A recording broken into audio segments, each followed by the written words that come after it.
Hi, and welcome to the Psych Health and Safety Podcast. My name is Jason Van Schie, and I'm one of the hosts of the show. The aim of the podcast is to rapidly increase the knowledge and application of psychological health and safety in workplaces worldwide. To help with this, we have regular guests from around the world who are leading the way in this important area. But before I introduce our guest and topic for today, allow me to introduce my co-host, Joelle Mitchell. How are you today, Joelle? And more importantly, where are you today? Yes, so today I'm coming at you from my wardrobe. Yeah, why is that, Joelle? Well, it's after bedtime for my son. So we're doing an evening recording here in Perth. And being that I live in a 2-bedroom open plan house, the wardrobe is about the only place that's an option for me that wouldn't be noisy. So there we go. If the quarantine and isolation has done nothing else for us, it certainly taught us how to adapt to odd work environments.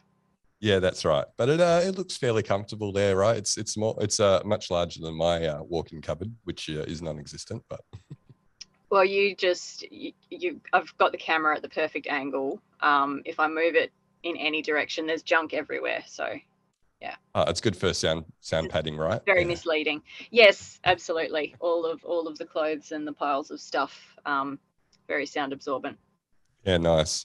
Well, it is getting late on our evening, so we won't go too much into your tragic life. Maybe we'll keep something up our sleeve for next podcast episode, Joel, and we'll It's introduce. doing all right at the moment, anyway. So And touch we'll wood. introduce our guest in, who it's first thing in the morning for him. So this person is an assistant professor of industrial and organizational psychology at the Georgia Institute of Technology. He has served on numerous committees for the Society for Industrial and Organizational Psychologists and hosts a podcast on workplace mental health called Healthy Work. He is currently the 2022 SIOP Trend Champion for the Employee Mental Health Trend. Welcome to the podcast, Dr. Keaton Fletcher. Hi, thanks for having me. Hi, Joelle. I'm jealous of your walk-in closet. I too don't have one. And at the beginning of quarantine, when everyone talked about their closets, recording in their closets, I was like, how are they doing this? Like, I can't even fit in mine. And I forgot about the concept of an open, like a walk-in closet or walk-in wardrobe. Sorry. So very cool. Yeah, I'm 6'4". I'd find it very hard to cram into a cupboard. Walk-in robe maybe, but yeah, I'm with you, Keaton. Joelle must be nice. Well, you've got a study in your house, so let's Yeah, talk okay, it's about what might be nice. probably better for recording. Yes, I'll You give think you. so? I'll give you that one. Hopefully, the aircon makes its way into your in your wardrobe tonight. Yeah, I've got a little desk fan here, so I'm all right. Nice one. So Keaton, before we get into the tough questions, what are some of your favorite podcasts? Yeah, I have very eclectic taste in podcasts. I like to listen to podcasts about music. So I think my top music podcast is Switched on Pop. I think my top IO psychology podcast, because I do still like to listen to podcasts about work because I can never shut it off. Is Worker Bing, but I think that's also because that was like one of my first introductions to IO psychology podcasts. And then yeah, I also just like the podcast You're Wrong About, going through like history and telling you like things that you've kind of assumed that like pop culture's told you that surprise, it's not true. Yeah, those are the main ones that I really like. What's the most surprising, not true thing that you've heard? Oh man, they like went in and retold the story about Tanya Harding. And like I grew up like in the 90s, and so that was like one of the pop culture moments, and you have this memory of it like seared in one way, and when they like retell it, like she's a much more sympathetic character than I think history made her out to be. And so like that was really cool of like reframing that experience. It's like, oh, okay, all right, I can go back and readdress some of these childhood memories and reevaluate now. Yeah, I've had that experience recently thinking about Monica Lewinsky. Speaking of growing up in the 90s and, sort of the way that I guess she was portrayed then. And then now as a 40-year-old woman looking back at it, now I have a very different perspective on it than I did at the time. So, yeah. interesting how time and perspective changes things. Definitely. It's a very weird culture in the 90s, I think, too. So it's nice to like look at Yeah. it from our current, I think. It is. Yeah. When you look back at it now, it was a strange time. I'm sure everybody feels like that about the decades when they were teenagers, though. Yeah. So Keaton, can you tell us all about your professional career, please? Yeah. So as was mentioned, I'm an IO psychologist and assistant professor, but this was like not at all what I expected my career to be. I went to undergrad mostly planning on going to medical school and becoming a doctor, or a physician, I guess, rather. And then I got to my senior year of my undergraduate degree, and I was like, I don't want to do that. And I looked around at like, what did I enjoy and what was I good at? And I was a psychology and neuroscience double major. And I enjoyed those classes. Those are the classes that like I read the textbook for fun because I'm a nerd. And so I like looked like, what can you do with a psychology degree in undergrad? In the States, like the answer is like not a whole lot. Like you have to go to graduate school. So it looked like, what graduate programs can you go into? And I found IO psychology largely actually still through healthcare, of IO psychologists working with healthcare teams to keep healthcare teams effective and safe. And I was like, okay, I can like keep one foot in that domain. I don't have to like fully give up on the healthcare field. I can apply my skills and interests. And so I applied to 3 IO psychology graduate programs that like the deadlines hadn't passed yet, because this was a very like late game decision. Managed to get into one at the University of South Florida, went there, and my goal was like, okay, I'm going to go applied. I want to consult with healthcare organizations. And then as I, progressed through the degree, I liked teaching and I liked guiding my own research. I knew I always had liked research, but I like actually started to really enjoy publishing, as like masochistic as it is. And so by the end, I was like, okay, I want to be an academic. And I also like found my spouse in graduate school. We met, and she's an IO psychologist as well.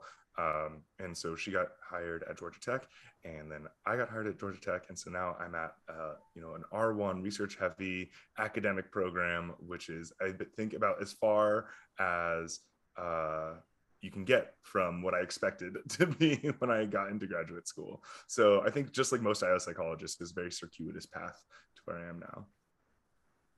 Yeah, there's not many people graduate high school and say, I'm going to be an industrial psychologist. Yeah. I actually remember my high school career counselor, because I'd said that I wanted to study psychology, saw organizational psychology and was like, oh, that's really interesting. And I looked at him like he was an idiot. And here I am today. So, what did he know? Something, apparently. To be fair, Joelle, that's your default with how you look at people. That is true. Yeah. In the States too, we suffer because I think it's different in Australia, but like here it's industrial organizational, which is just like the most boring name. And you look at it and you're like, I don't want to do any of the words in that. That sounds unpleasant. I know like other places it's like work psychology or organizational psychology just on its own. So it's a little bit sexier. So I don't know. Yeah, no one grows up and it's like, I want to be an industrial psychologist. That's exciting. Yeah. I similar. I just found myself, I guess, going into organizational psychology. I like the idea of it being around improving performance, improving teams, that sort of thing. Definitely didn't go down the masochistic route of becoming an academic, and not see myself doing that. So kudos to you. There's got to be some people, right, who enjoy it. Some people. My spouse is much better. Like you talk to her, you look at her, and she has always been an academic, has always known. She thrives on it. I think I enjoy it, but more than the average Joe, I think. Nice one. So tell us, and what are you researching at the moment? Yeah, so I study leadership and teams and how it impacts your health, both of those, and vice versa. And so 2 main studies I have going on right now look at daily leader interactions and how that affects your daily health behaviors, because mostly when we study the effects of leadership and supervisors on your health, it's at a broad level. On average, supportive leaders result in better health outcomes, or on average, supportive leaders result in better health behaviors. But we don't know about like the daily interactions component of it. And so that's one study that I have going on that I'm really excited about, like really drilling in and seeing like, okay, on days when my leader is good to me, I engage in better health behaviors, or sometimes worse. There's something that we expect to find where people who are extroverted might actually engage in worse health behaviors if they have a good day with their leader. I think of this because like just yesterday, my wife and I were celebrating something, and we drank and we ate poorly, and that was the celebration. And we know that like extroverts are sensitive to reward. And so it might actually be the case too, that if you drill down, you see that not only are like the bad days the ones that are associated with negative health behaviors, but also the good days. So lose, I guess. And then another one. Before you move on to the next one, yeah. I'm interested. How do you convince people to give you daily data in a study like that? Yeah, one, pay them well. There's the like study payment setup. You get paid per survey you fill out, and a bonus if you fill out all of them. And then I think there's just something that we like about sharing our stories with people. I believe in survey karma, and so I do other people's studies whenever I've got the time and I'm eligible. And there is just something very I don't know, intrinsically rewarding about telling someone else about your day, even if it's just in a survey and it's not like, therapy. It's not, you're not getting feedback. It's just like, okay, my story is being shared. I'm having some impact. So I think that there's a little bit of intrinsic reward, but the money, I have no doubt that it's the money. Yeah, I was thinking for a moment there, we're going to use this as a way to encourage people to participate in academic research in the future. You're talking about all the, rewarding things and giving back and, sense of meaning and purpose. And that's great. And then you said, no, it's actually the money. Money. It's money. It always comes down to money. It does. And well, I have a study I'm about to start where we're actually going to take the daily data and use it to create reports and a mini coaching session at the end of the study for participants to really, I think, solidify that intrinsically rewarding component of it, and like helping you learn it, but like actually helping you learn about yourself and looking at trends that you've reported from your own data. So hopefully that's also going to help people stay motivated to participate. Yeah, I think that's a top tip for those people who are studying in undergrad, or are researchers who are looking to recruit people for studies. You got to look at what's in it for the participating people and the participating organizations. So yeah, like you say, if you can add in some coaching, or if you can add in some reporting that they can't get otherwise, then they might find that valuable enough to participate. Absolutely. And like some of the smaller studies I've done on more unique workplace experiences. One I did on like sexual arousal at work, another one on like bullying at work. And at the end, I have an open comment section of just, can you tell me more, or tell me more about this experience? And I find it's a shocking number of people being like, thank you for asking about this. I enjoyed this. I'm glad that I share this experience. I'm glad that someone's doing research on this. And so I think if it's something that's meaningful to you, it's probably meaningful to other people, and they want to share their story. I don't know about daily surveys. That's a lot. That's a pretty big burden. But, a one-off survey, I think you can get people to share their stories just because it's important to them. They want to know that people are researching it. Can I just go back a sec? Did you just say studying sexual arousal at work? Yeah. Yeah. Okay. All right. Look, we're not that kind of show. So we, so yeah, look, IO psychologists can study a wide range of things and that relate to work. So kudos for such a broad range of topics that you investigate. It's a health behavior. But yeah, and so I think that might be a nice segue into the other study I have going on, which is looking at the interaction of testosterone and cortisol as predictors of leadership emergence. And so kind of flipping the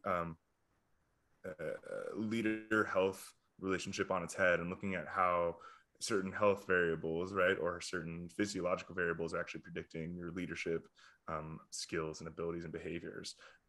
Because we know typically that testosterone is associated with more dominant behaviors, but that's like a pretty shaky relationship. But there's recent work that shows that it actually interacts with cortisol, like the stress hormone, and that testosterone does predict those dominant behaviors, but only if cortisol is low, right? So if you're not stressed out, then testosterone can really come in and drive you to be dominant. But if you do have that more stress experience, then they kind of like battle each other, and you don't see necessarily the benefit of testosterone in a leadership context. And so hopefully that's what our study will show. Yeah. Hey, that's really interesting. So tell us then a little bit about your podcast. Yeah. So it's on the recent research. It's short formats, like 10, 12 minutes, on health and workplace experiences. And so we cover one study bi-weekly, that's been recently published, usually by junior scholars, trying to like increase visibility of up and coming researchers on how work impacts your health. And then my grandma listens to it. And so that's always like the frame of reference that I have, is that like, if my grandma can understand this and use it, then like we did this well. And so it's, yes, a little bit for other academics who are interested in IO and want to keep on top of the research. But I think the goal is to really make it accessible and translatable to people, because I think our field really suffers from not getting the information out there. I think all academic fields do, but we are so applied. Like we can help people's lives be better daily, you know, and the fact that you have to go through a paywall to reach some of our articles, or that you have to read an academic article to learn how to better experience work, is just silly. And so that was sort of motivation behind this podcast, was getting out the science of how work impacts your health, or how to protect your health at work, or how to actually increase your health through work. Yeah, well, I'm glad that you're not just doing the academia for bad, and making it so difficult to understand a very academically written paper and putting it behind a paywall that no one can ever access, and really looking at how you disseminate and create that translational piece, as you say, which is so important, because if it's not applied, then why are we doing the research to begin with, right? Awesome. So you're also a trend champion for SIOP, and they've got their top 10 work trends initiative. Can you explain to our listeners what that is? Yeah.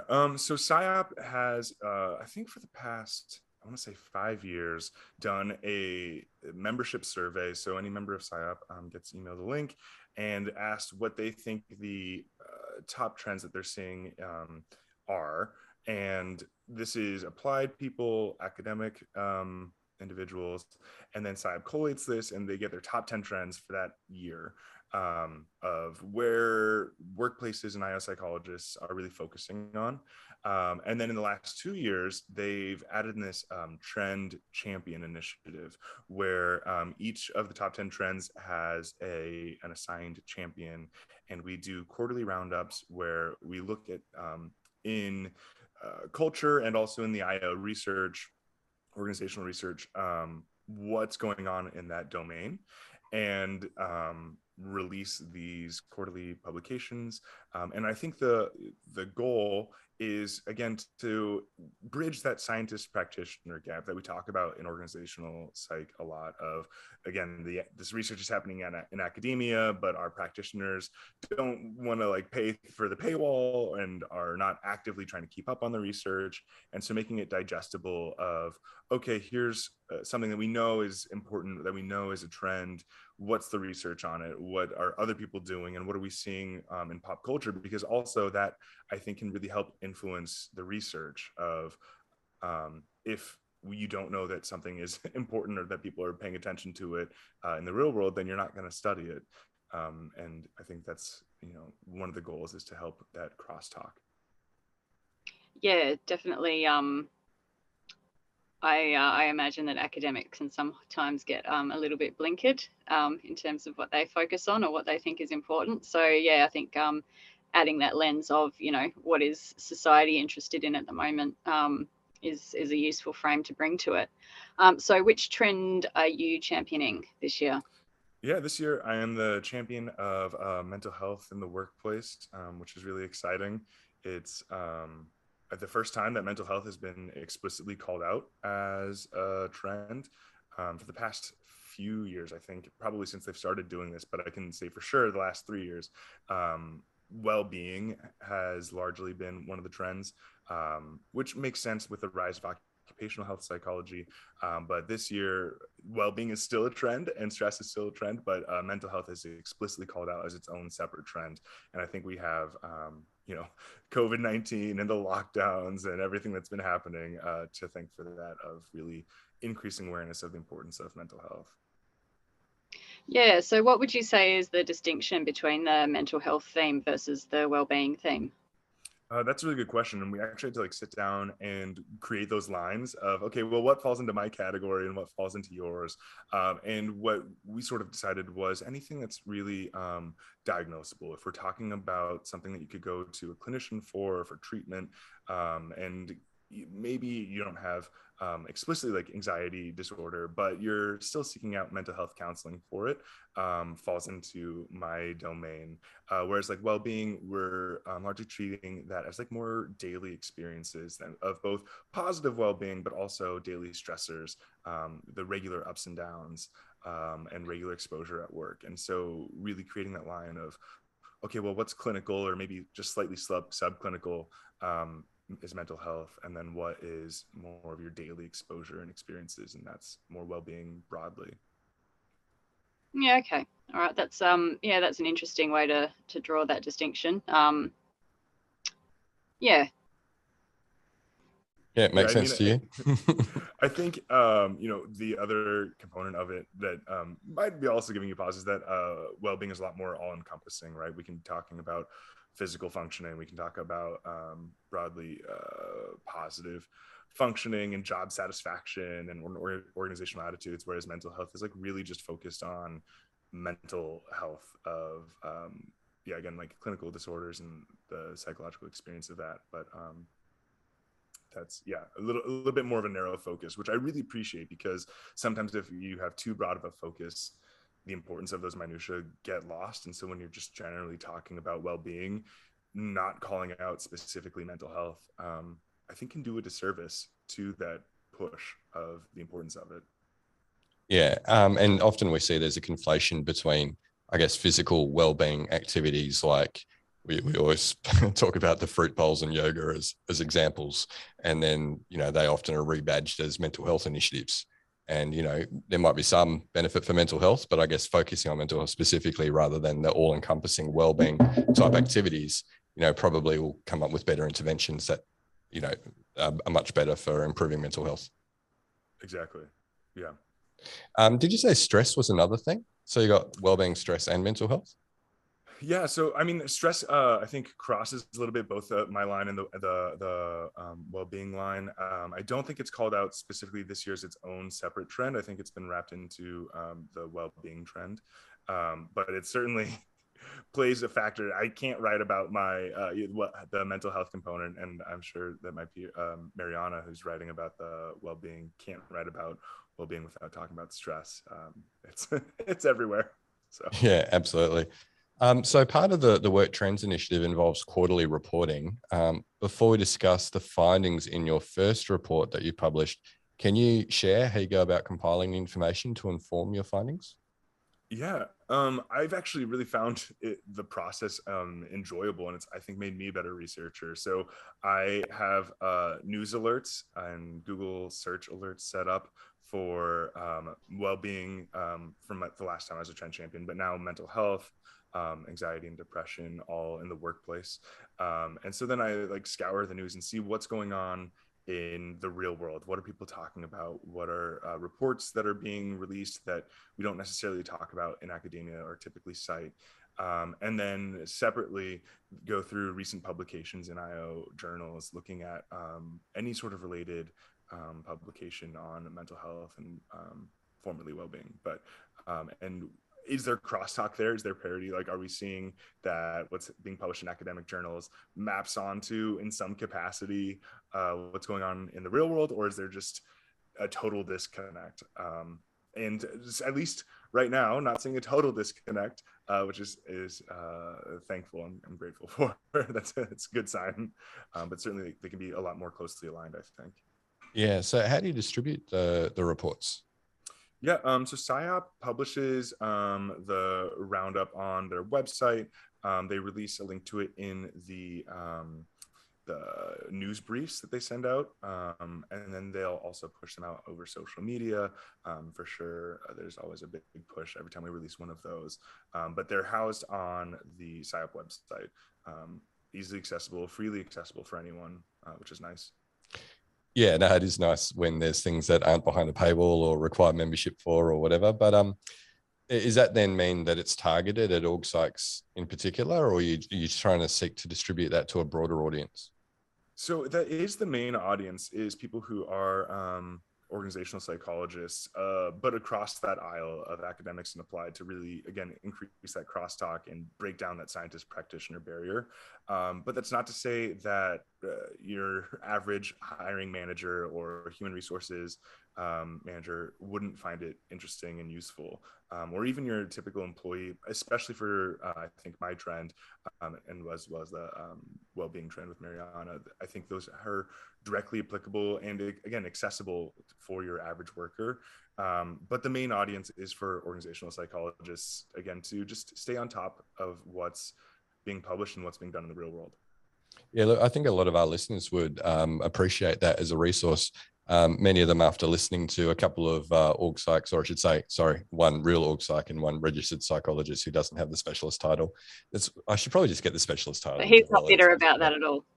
No, it just, I'm getting sick of saying it. I might just have to get you to supervise me, send Joelle, and get the specialist title. But yeah, so a number of our listeners, after hearing us speak for a while, have gotten really interested in the field of org psych, and I believe there's a few that have actually commenced studying in the area. But it's great if there's a free resource for those who don't want to commit to postgraduate study in the field, that they can get access to some really great resources like that. So we'll definitely make a link in our show notes to those resources. Awesome. Yeah, SIOP releases a lot of really good resources. Sorry. So we're at the end of quarter one. So that means that there's a quarterly report. Have you published it yet? Is it? I think it goes live this week. So all right. So it'll be live when we publish the episode then. Yeah. Fantastic. So can you share with us what you found? Yeah, I had to I internally laughed. I held it in when Jason said that there's a lot of yoga retreats and lemon bowls masquerading as mental health initiatives, because that was one of the trends that we saw, was a push for individual protecting your mental health. And it's all exercise, eat well, what can you do? And so I obviously had to call that out as a trend, that there is a push for individual responsibility for mental health. But there was, I think, part of it was a helpful push of how to talk to your manager about your mental health challenges, or should you talk to your manager, which was not the best popular press exposure of this topic. And then we also saw a push at the organizational level. What should organizations be doing? What kind of policies? And a really big push, for example, and I think this might be unique to the United States, but maybe not, of parity between mental health resources as well as physical health resources, where you can call in sick if you have the stomach flu, but you can't call in sick if you're feeling particularly blue, right? Or if you're having a depressive episode, it's not as socially acceptable. Or your insurance, again, maybe unique to the United States, covers doctor's visits for physical health, but not for mental health. And so making sure that at a company level, you have equal policies and access to resources for mental health and physical health, that you're treating mental health like a serious health outcome, and you're treating it just as serious as physical health, and you're really reducing that stigma. And then in the research, we saw some similar pushes of, again, on the individual level, the value of exercise before and during the workday, helping you recover from work and rest and recharge. There's more of a well-being study. They only looked at positive affect, but I think we can generalize at least a little bit to reducing sort of daily anxiety or daily depressive symptoms, for example. Less about organizational level policies, some on organizational level interventions, largely we see the value of supervisor support and really putting a lot of pressure on supervisors to play a role of mental health talking points of you. Part of your job now is to look out for, protect, and promote the mental health of your subordinates, which is great. I love that that's a lever that organizations are pulling, but something that both in the research and the applied world has been absent from the conversation is that that's just additional labor that you're asking from your supervisors, and potentially that they're probably not trained in. And so what we're seeing a lot of both in research and the applied world is like band-aids on bullet wounds of do this one thing and that'll fix mental health in the workplace, and not really a large discussion of how to integrate these all into a working system of, okay, if you do want to rely on your supervisors, how are you going to integrate this into your performance appraisal? How are you going to integrate it into your pay? How are you going to train them? And how are you going to give them flexibility to do this? Because this is taking time away from other tasks that they are still being expected to do. And that has been absent from the conversation. So that's, I think, one of the other really interesting parts of the quarterly roundup is what's not being talked about.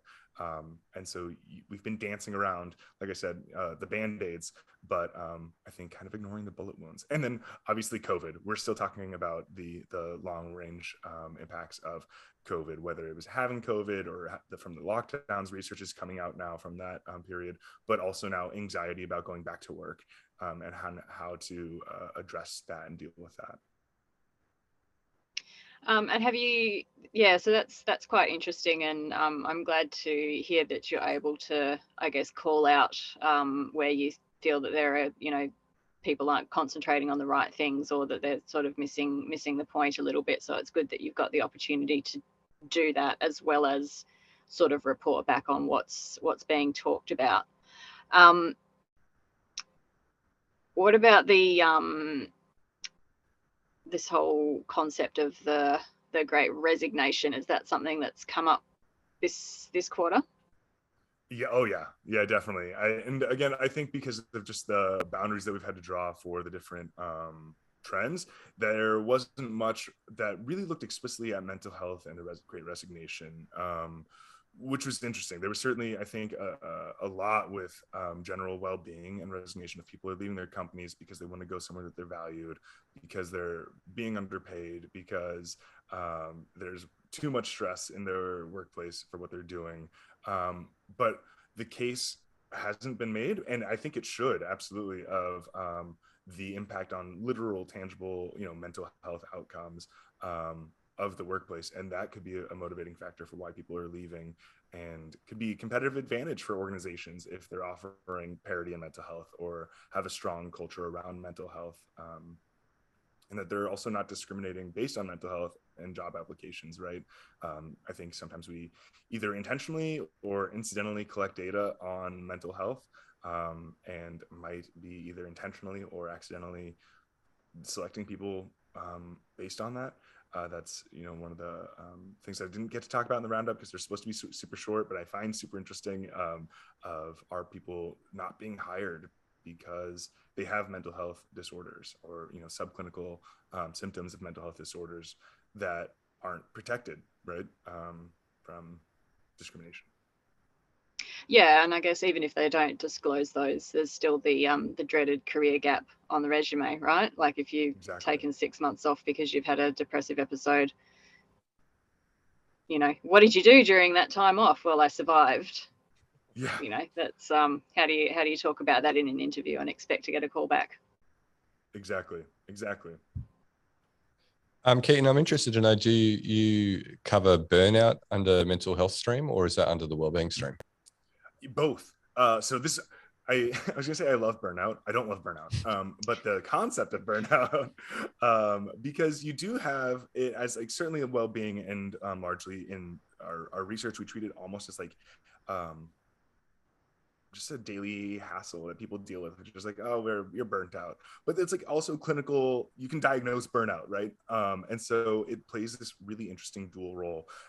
And yeah, people are suffering really high rates of burnout. And again, particularly in healthcare, obviously, I think that's unsurprising that a lot of the both popular press and research has been on healthcare workers and addressing burnout in healthcare workers, addressing things like moral injury in healthcare workers, of they were asked to do things they found immoral, or they felt abandoned or betrayed by their organizations, and watched immoral actions happen, and how does that affect you and affect your mental health, and also then therefore your relationship with your workplace. And so burnout is a huge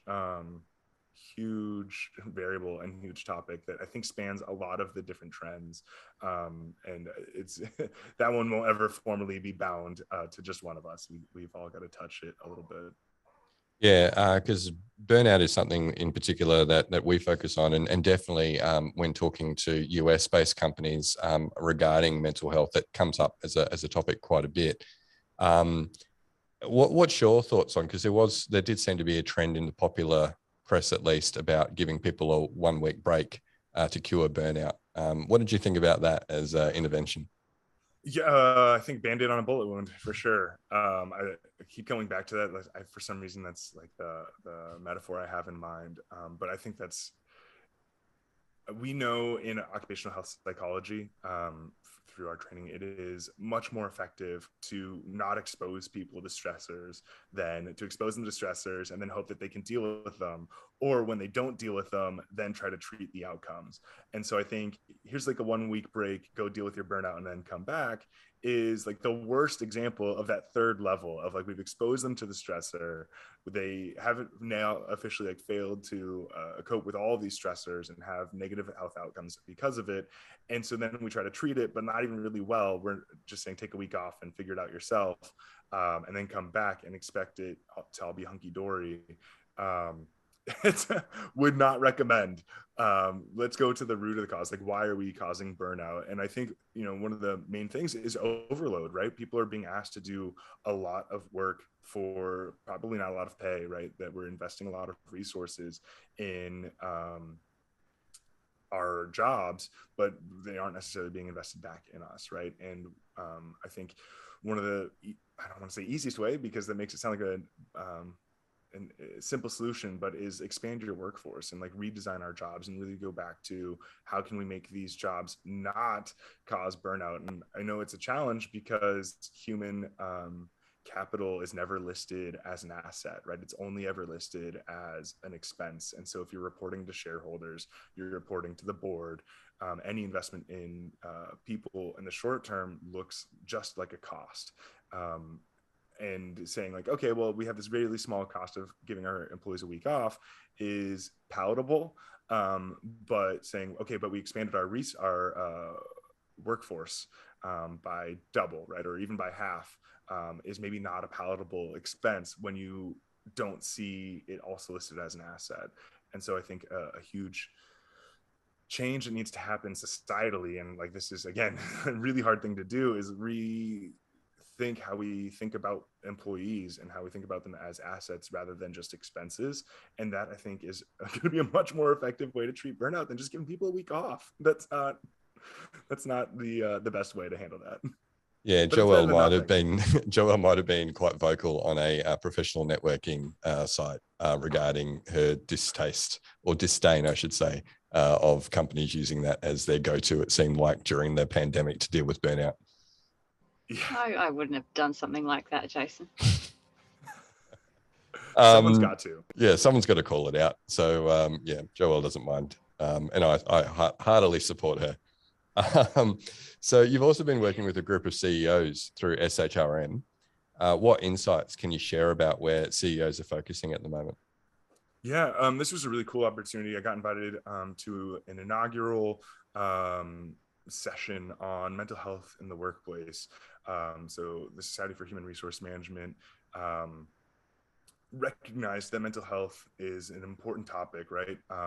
And that it's, again, you don't want to be putting these band-aids on bullet holes. You want to make systemic changes, and the people who are able to make those systemic changes are CEOs, are CHROs. And so this inaugural symposium brought together some top CEOs, some top chief human resource officers, to talk about what's our responsibility for addressing mental health, and everyone there bought in, right? And so it's like, okay, we have a responsibility, but now what do we do? And so on the one hand, it was so cool to see these decision makers value mental health of their employees for the sake of valuing the mental health of their employees, recognizing that there's a moral imperative as just a human to not cause damage to the mental health of other humans. Again, there's a small room, and so I'm sure that's not a universally held belief, but it's really cool that there are some people out there who value it just for the sake of valuing it. But then thinking of, okay, but what can we do from an organizational perspective? And again, there was job design discussions, there was providing resources, really cool experience of seeing CEOs be vulnerable and sharing their own mental health challenges throughout their careers, and what saved them or what helped them recover or what helped them address those, and how they want to be able to make those resources accessible to their employees. And it was very clearly just the beginning of a conversation and an ongoing conversation of how can we change this? Because it's not going to be an overnight thing. It's not just a feel good, hurrah, we went to a symposium. We are going to need to make some major changes to how we do business, and how we evaluate ourselves, and how we report to our shareholders and to our employees and our customers about what we're doing, and the importance of what we're doing. And I think that was the most important takeaway, was just that recognizing it's not a week off to address mental health, but that it's a systemic issue, and that it really needs to be from the top down, and that we need to be able to change everything. Everything is on the table if we're going to really address this. Sorry. Yeah, that's all right. We've actually done a live panel before, and we had a baby sitting on someone's lap during the live panel because her babysitter kind of like couldn't make it last minute. So we're like, all right, we got to do it. It's related, right? This is one of the things that in the last couple of years has been really eye-opening, I think, for organizations. They can't pretend that people don't have families anymore, because when you're working at home, there's a crying baby in the background, and you know what, that's really stressful for the parent.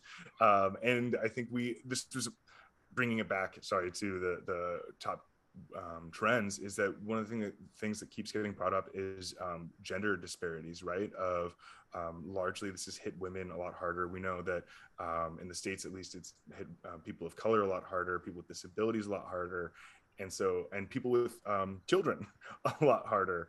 And I think you have just this added level of stress in the context of being a parent and having to navigate childcare, especially during COVID, where your access to childcare is sporadic at best.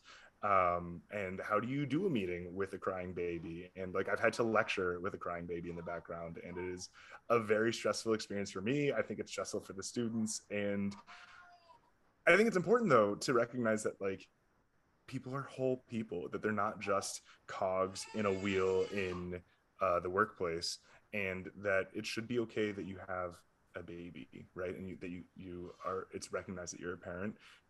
And we've seen some work on this, some really cool work from Kristen Shockley and Tanya Allen on navigating parenthood in the workplace in the era of remote work, and like what are strategies that people are taking that are most effective for them, especially like dual career couples.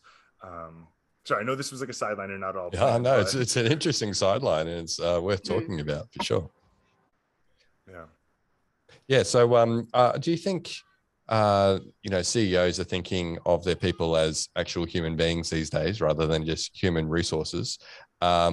Because maybe that we've brought down some of these barriers between work and home through Zoom, basically.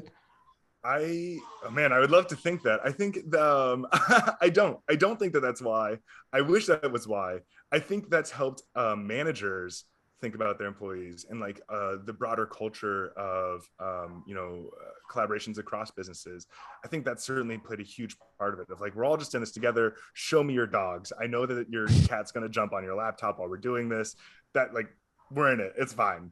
And like, it's not going to affect how well you do your job. I think at the CEO level, I think the big push has really just been competitive advantage of because we are in an era where people are aware of their mental health, and they just can't do it anymore. That there's been this recognition that they have to start caring, otherwise you're going to see this big loss, even if we don't have the data to back that up, right, or explicit studies to show that the mental health to resignation link. I think that's been the main reason, is that at the end of the day, companies are taking a little bit of what I mean to say is that mental health investment is always a long-term investment, right? By protecting the mental health and well-being of your employees, you are in the long-term saving money, because you're not going to have to search for more new employees. You're not going to have to train new employees. You're protecting the capital that you have. But companies are not the best at taking a long-term perspective, because that's just not how our economic system is set up. But I think because of COVID, and potentially because of remote work, we have this lower level awareness of, you know what, like, I don't have to pretend I don't have a family. I think there's been a shift to that, like, mental health is impacting whether you're staying at your company in the short term now. And so now there's a short-term incentive to start looking at mental health as an outcome. And so it's, again, a little bit more palatable at the upper levels to value and care for and do something about mental health and well-being, because it's causing short-term losses, not just long-term losses. Yeah, well, is that a hot take? Is that too hot of a take? No. I was going to say there's some sinister stuff going on there, but there's also some encouraging signs. I mean, there's a lot of work that's been gone into looking at the ROI of mental health initiatives in the workplace, right? And I haven't seen CEOs really latch on to that. I think when you look behind the data, how they do the calculations, it can be pretty flimsy, and it's pretty easy for a CEO to see through some of those things and, critique, I guess, how they've come up with those findings. But if you talk about some of those things that CEOs would find valuable around, well, good work is good for people. They're going to be more engaged, more productive, stick around, work longer, which, doesn't have a immediate cost benefit, but, longer term benefit of retaining good staff and not having to retrain and rehire and all the rest. I can see them getting that. So, it's good that they're starting to heed some of the things that IO psychologists have been talking about for a number of years about, if you get work good, you're going to, have a better functioning organization and a more profitable organization. Absolutely. And I think one other thing, as you were talking, it made me think of just, I think social media has played a huge role as well of people are just more aware of what good workplace practices can be, right? So I think societally, we were all aware of, I think it was Iceland, the 4-day work week trial, right? And it wasn't just IO psychologists talking about it. It was everyone. It's like, they can work 4 days. Why can't I work 4 days? Or when we all transitioned to working from home and the world didn't fall apart, we were all still able to do our jobs. Like, why haven't I been able to do this whole time? And talking about it on social media and recognizing that other companies do it a different way and that you could go work for them.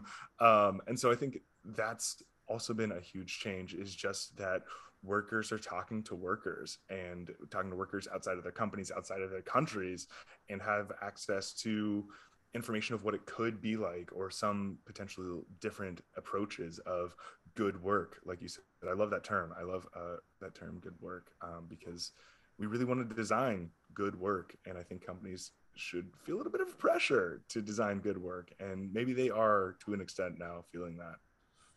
Yeah, no, I definitely hear the social media piece as well. I think in this new world of ESG and companies trying to one-upmanship themselves with around sustainability and this greenwashing going on, there's a lot of PR pieces about this is what we're doing for our people, or this is what we're doing for the environment. So they're sharing what they're doing, which is, building better practice or better awareness of what good practice is when it comes to looking after people as well. Absolutely. Yeah, this actually reminds me of my master's thesis back in the day was exploring sort of what influences a turnover decision.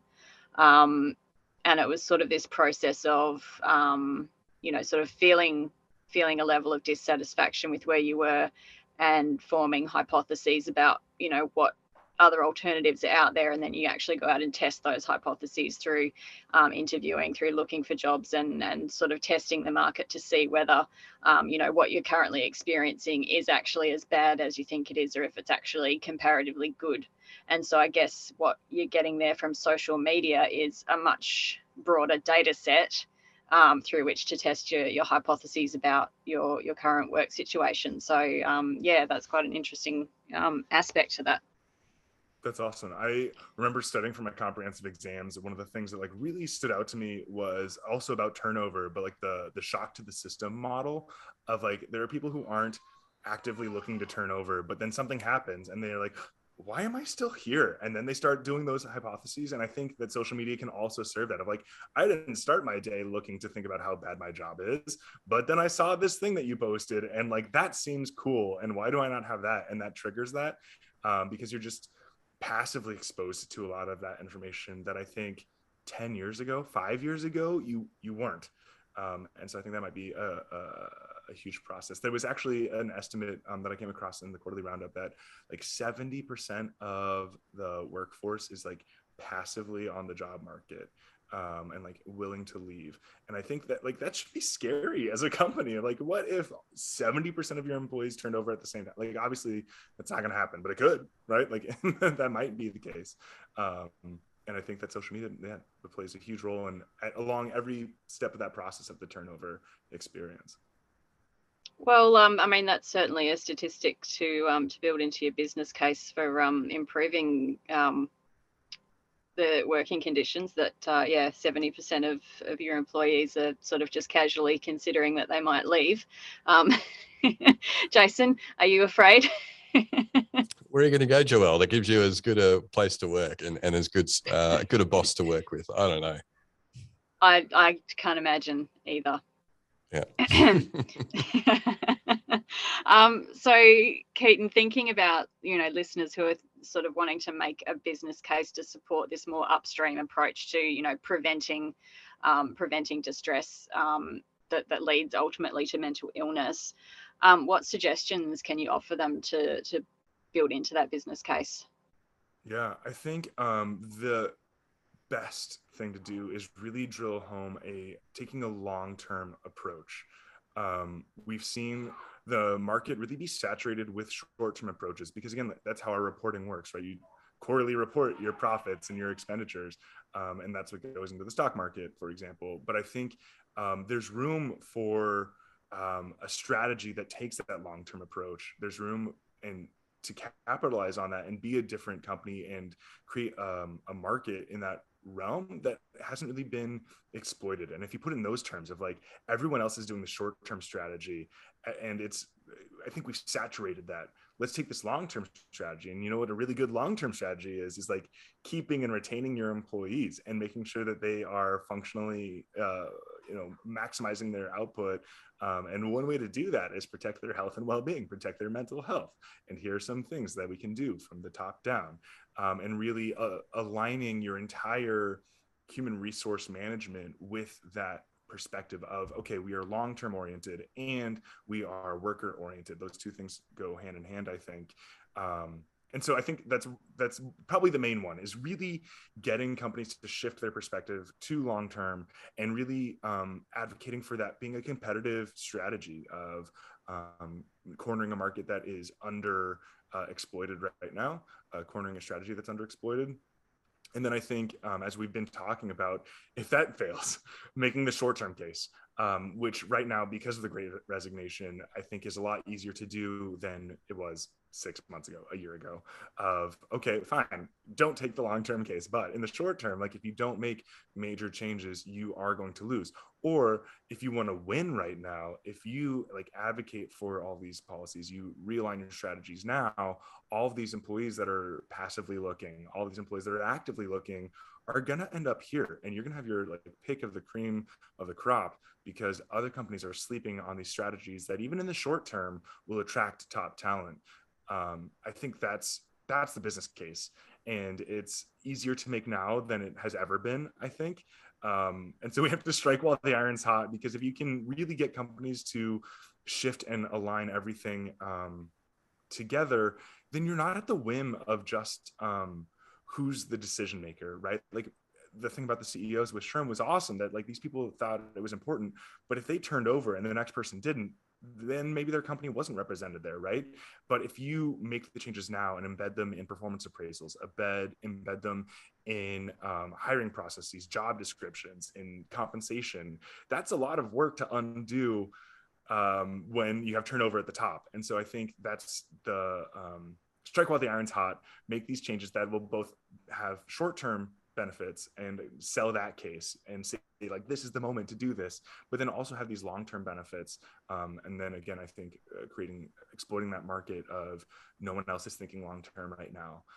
And we could be the ones, and changing things now that will last for 5-10 years, rather than just that 1 week off for burnout. That's not the solution. Yeah. So yeah, definitely. Now is the climate to be focusing on that sort of retention and attraction of talent, right? Mm-hmm. I also love that you guys pointed to the ESGs. I think highlighting that of now there is a way for you to report what you're doing for your employees. Here's how, and look at all these other companies that are doing it. We can do it better. Really appealing to it as its own outcome. Certainly, I think that's not the most of the winning strategies, but it's a tool, it's an arrow in your quiver, if you will. I think when you're making that business case of like, okay, fine, 5 years ago, you wouldn't have been able to report this at all, but you have this now, other companies are reporting it. What are we going to do? Is another arrow in your quiver in that fight. Yeah. And I guess it's about sort of understanding what are the important threads for your organization as well, or what are the pain points that can be addressed. So if that's, if it is high turnover, if it is having trouble attracting talent, or if it is that, they want to have a really good ESG scorecard because that's something that their shareholders are focused on, or, they want to be competitive in that space compared to their peers. So there's a lot of different angles there that people can draw on. Absolutely. And then I think, and this is, I think, one step outside of this conversation, but from just an individual level, is advocating for policy change, right? We know that one of the huge motivators for companies to change their own policies is policy change at the government level of regulations. And so one thing that you can do is, as any worker at any level, is advocate for policy change, advocate for regulations to encourage mental health and protecting workers in the workplace. And so that's something that we've seen in the US, at least recently.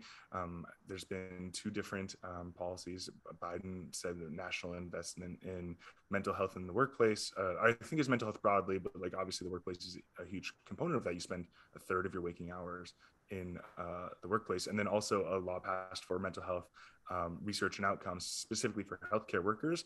And so I think that there's political will there that you can also capitalize on at any level, right? If you're not the decision maker, if you don't have the ear of the decision maker, you potentially, hopefully, have the ear of some policymaker in some capacity as a constituent. So it's another option. Yeah, and that's certainly one of the big levers in Australia. We're having quite a lot of changes currently going through to our work health and safety regulations, specifically focusing on psychological health and safety. So that's one of the big drivers for lots of employers in Australia, is making sure that they're going to be able to meet their duties. That's awesome. That's unheard of in the States. That's great. There'll probably be some time to come. I think, a lot of Australian people who are working in the workplace mental health space got sick of trying to use the carrot or finding the carrot not effective. And so they're very happy that a stick is coming along that will also maybe, speed up the rate of adoption of more upstream ways to deal with mental health in the workplace. Absolutely. Mm. Hey, Keaton, this has been a fascinating discussion, and really love talking to psychologists from all over the world, and particularly one who was that plugged into, current trends and research as what you are, and able to communicate it so well. So you're probably going to give us a really great answer to this question. We ask it of all our guests, no pressure. What are your hopes for the future of workplace mental health? Oh, man. my pie in the sky hope is that all companies will realign to value it, that we will measure it, because we know that you can't change what you don't measure, or you don't change what you don't measure anyways, that we're reporting it, and that it is, I mean, pie in the sky is that it's intrinsically valuable to all of the CEOs. I recognize that's theory land. So more realistic hopes is just that we will have policy and regulation around mental health, that we have parity in how we treat mental health with, as we do with physical health, and mental health related safety as we do with physical safety. And then, yeah, that companies just at least do some realignment to start valuing employee mental health and well-being at all levels. So it sounds like, if I'm to paraphrase, that your hope for the future of workplace mental health is that you and your wife and kids will move to Australia. Yeah, I mean, that was on the table for when we were graduating school. We were like, you know what, let's go to Australia. I think that would be very nice. Well, our borders are open now, so we will welcome you. Oh, okay, all right. We'll maybe be one of those 70% of passive job lookers, but keep our eyes specifically in Australia. Well, there's a few academics who listen into this, so reach out to Keaton. He might be one of those 70%, as he's just said, if you'd like to add some variety to the people who are on your current employee list at your research institution. It sounds like, Keaton, you really enjoy what you do at Georgia Tech. And you're very happy at Georgia Tech. I am. Yeah. Thank you. I should clarify. I like my job. Please don't fire me.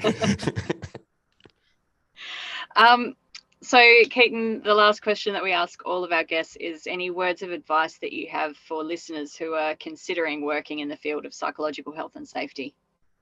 Oh, yeah.